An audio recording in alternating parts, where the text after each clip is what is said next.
Good afternoon, class 12 students. We again continue with chapter 2 of sexual reproduction in flowering plants, and we will go on with the explanation of this. Children, what you had seen earlier in video 1, where we had studied about the sexual reproduction in angiosperms, about flowers, seed in fruits, about the definition of flower and parts of flowers. We had also studied about the variation in flower parts, in the types of flowers, complete and incomplete, and neuter relative position of flower parts, making them hypogynous, perigynous, and epigynous. Today, we begin with some interesting facts about flowers. Study of flowers is called anthology. We see that the study of flowers, children, is known as anthology. And the largest flower, which is an interesting fact, is Rafflesia. And the smallest flower, children, is Wolffia, that is found in this world. We know that our Indian national flower is lotus, and the study of growing and marketing of flowers is known as floriculture. So when we grow and we market the flowers, we call this process as floriculture.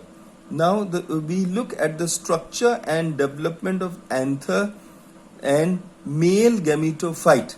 We will look at this with the help of diagram from the book, children. Let us look at the diagram and let us understand this well, children, on this page. Children, we see that an anther has two anther lobes. If you look here, that the anther has got two anther lobes. These can be very clearly shown here, that the anther, it has got two anther lobes. And we see that in each anther lobe, it has characteristically two pollen chambers or microsporangia. Both of them are microsporangia. So it is a diphthis anther that we are talking about, because there are two sacs here.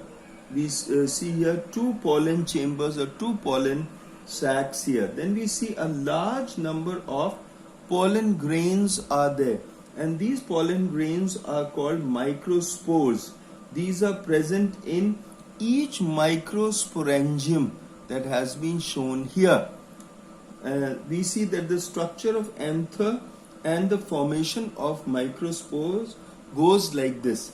A young anther usually becomes four-lobed finally at an early stage of development. Some hypodermal cells become distinct. So we see here that some hypodermal cells, they become distinct, as we see in this diagram, in each of the lobe, and these cells are known as archisporial cells. Can you see these cells in figure B on page number 31, children? These are known as archisporial cells, and they divide periclinically, forming a primary parietal layer towards the outside. They form a primary parietal layer towards the outside that I am pointing out here. And then we see that towards the outside, this parietal layer is there, and there is a primary sporangious layer towards the inside. This is the primary sporogenous layer towards the inside. Now, we see that the primary parietal layer, it divides again and again, forming a variable number of cell layers. which form the wall of the anther. Now these cells form the wall of the anther. The wall of the anther is thus made up of the epidermis. What all is there? We see that the wall of the anther is made of the epidermis and an endothelium. Inside we see there is an endothelium. One or more middle layers are there of this endothelium, and there is usually a single layer of tapetum. There is a layer that is found, a single layer of tapetum is found. The epidermis, this layer, children, is made up of tangentially stretched cells. These are tangentially stretched cells. The endothelium has columnar cells. As you can see here, that the endothelium, it has got columnar cells. Can you see here the columnar cells in this particular diagram? These are columnar cells, and the radial and internal tangential walls of these cells have characteristic fibrous thickening bands. Can you see these fibrous thickening bands in between the columnar cells? The cells of the middle layers are ephemeral and degenerate before the pollen mother cells undergo meiosis, which is a reduction division meiosis, children. If you remember, it changes the count of chromosomes into half, haploid. The outer three wall layers perform the function of the outer three wall layers. They perform the function of protection and help in dehiscence or breaking open of the anther to release the pollen. The tapetum, which encases the sporogenous tissue, has densely cytoplasmic cells which may be multinucleate. We see that these are multinucleated cells of the tapetum, and they serve as nutritive tissue for pollen mother cells and for the microspores.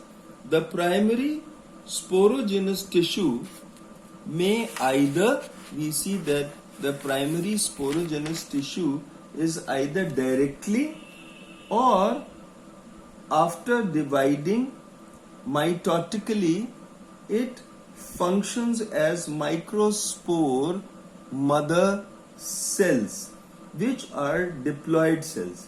Each microspore mother cell then undergoes meiosis, and when it undergoes meiosis, have a look at this diagram, children.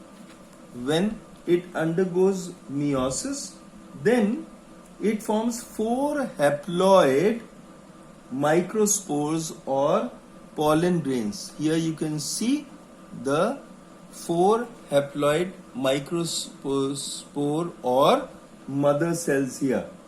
What is microsporangenesis? The microsporangenesis is a process of formation of microspores from the sporogenous tissue and is said to be microsporogenesis. What is dehiscence of the anther? The mature anther dries up and the sterile strip present between the 2 pollen sacs of each lobe disintegrates, which we saw in this particular figure, that here this disintegrates and we see dehiscence of the anther takes place. And then with loss of water, the thickened dead cells of the endothelium, endothelium, they contract from their outer thin walls, and the endothelium shortens. This endothelium finally shortens, we see, becomes short, and ruptures the anther. We see these are the points of rupture where the anthers they finally break open, and these regions are known as the stomium. These lobed wall regions where the anther ruptures, these regions are known as the stomium, and the various agencies of pollination like wind, insect, etc., they disperse the exposed spores or the pollen grain. The pollen tetrads. Now he is talking about the tetrads that are formed by meiosis division.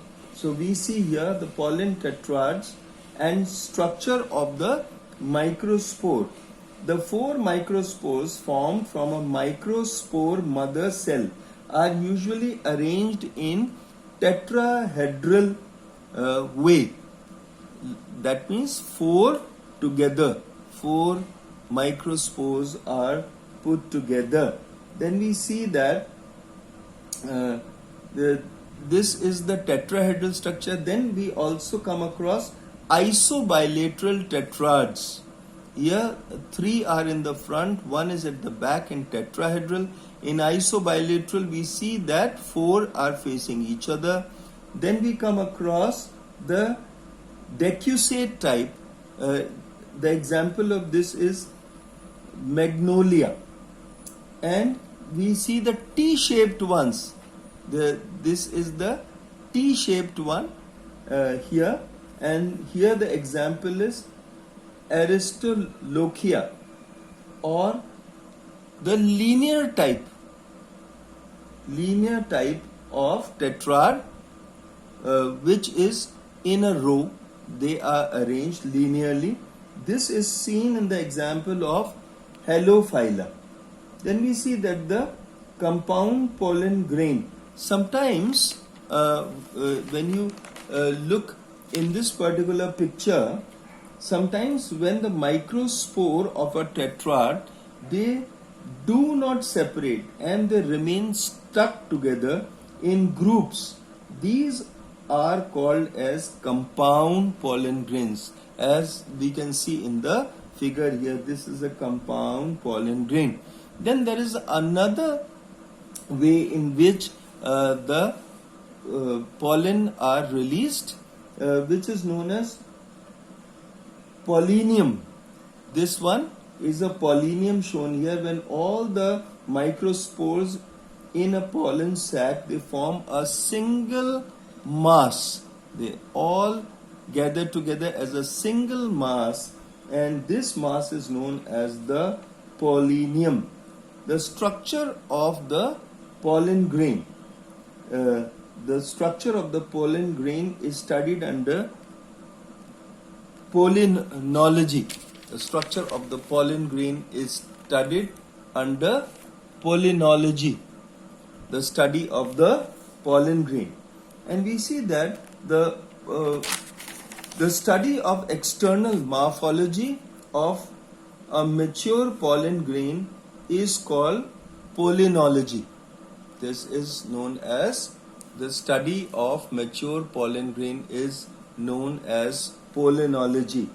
We see the pollen grain are generally spherical.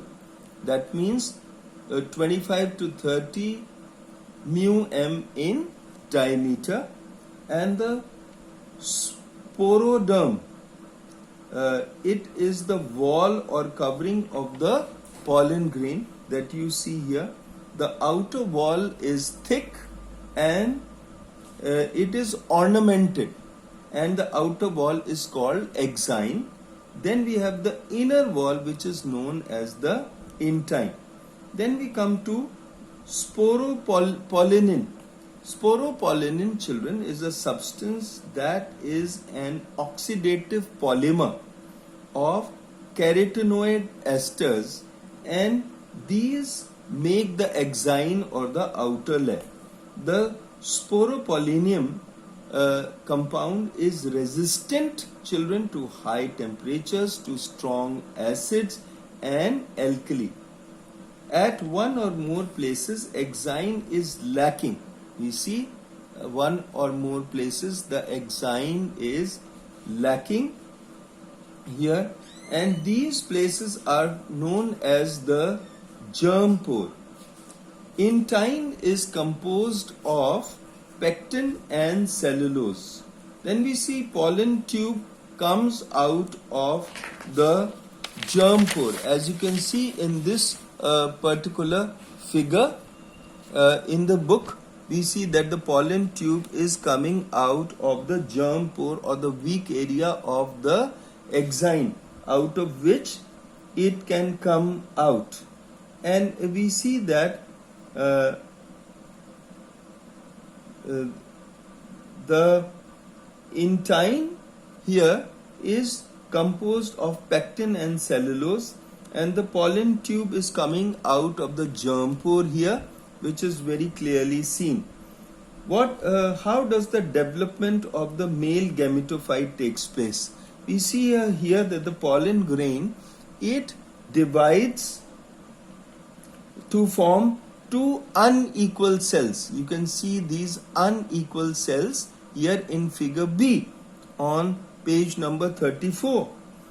And a smaller generative cell, out of this the smaller one is known as the generative cell, and the larger one is known as the vegetative cell, shown here.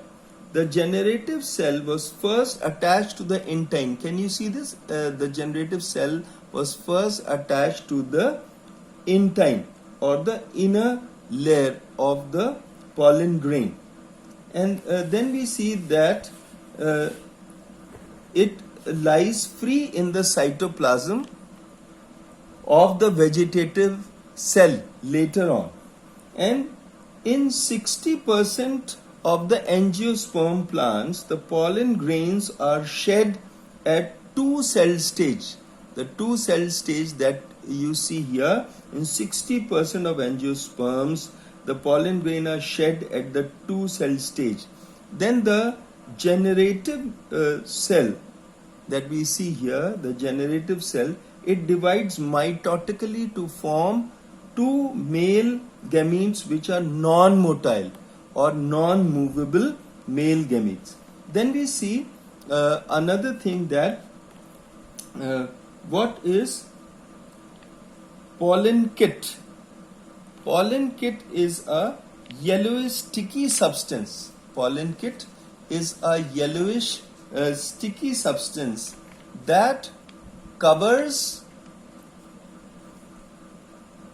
the exine of the pollen grains, and this helps the pollen grains to stick to the body of the insects because it is sticky. Then we see there are problems like pollen allergy that are caused in humans. The pollen grain of species like carrot grass, they can cause severe allergies and bronchitis. Then we see also there are pollen products used for cosmetics. There are pollen products that are used for cosmetics and food supplements, as food supplements, because it contains carbohydrates, vitamins, fats. So it can be used as food supplements, and it improves the athlete's performance by giving instant energy to the athlete. Then we see the viability of the pollen grain, or for how much time the pollen grain is viable, or it is able to go and fall on the anther of on the stigma of a flower, and this is the viability time of the pollen grain. We see this varies from 30 minutes to several months in various cases. Then we see there are pollen banks that have been formed by humans. The pollen, they are stored in liquid nitrogen at a temperature of minus 196 degrees.